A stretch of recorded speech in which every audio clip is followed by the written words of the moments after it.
Naša telesa so kot izjemne tovarne. Vsaka celica ima namreč posebno nalogo. Kožne celice nas na primer ščitijo pred zunanjim svetom. Živčne celice prenašajo sporočila po telesu in nam pomagajo pri gibanju in razmišljanju. Imamo več kot 200 različnih vrst celic. Oblika in naloga vsake celice je določena že v času, ko se razvijamo v maminem trebuhu.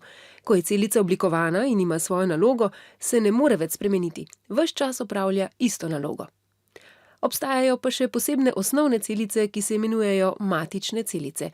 Te ob nastanku nimajo posebne naloge, zato se po potrebi lahko spremenijo v celice katerekoli vrste s posebno nalogo. Zamenjujejo lahko stare, poškodovane celice tkiv in organov in zato so zelo zanimive za medicino. Z njimi bi lahko zdravili nekatere bolezni možganov tako, da bi matične celice spremenili v nove možganske celice. Z matičnimi celicami bi v prihodnosti zdravniki lahko popravili tudi okvarjen imunski sistem, pozdravili invalidnost, s pomočjo matičnih celic nam bi nekega dne morda lahko celo ponovno zrasla okončina. Ljudje imamo dve vrsti matičnih celic, zarodne in odrasle. Zarodne celice se lahko spremenijo v celice katerekoli vrste. Najdemo jih v krvi popkovine. Popkovina je cevka, ki v maternici povezuje mamo z zarodkom in mu zagotavlja vse potrebne snovi za preživetje.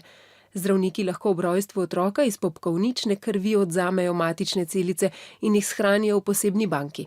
Če človek pozneje zboli, je mogoče matične celice uporabiti pri njegovem zdravljenju. Odrasle matične celice pa se lahko spremenijo le v nekatere druge vrste celic. Najdemo jih v tkivih, kot je kostni mozeg, posebno tkivo v naših kosteh, v krvi pa tudi v telesni maščobi. Matične celice se že uporabljajo pri zdravljenju nekaterih bolezni, med drugim krvnih.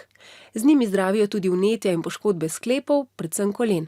Zdaj poskusno zdravijo tudi bolnike s COVID-19, pri katerih naj bi matične celice omilile vnetje pljuč.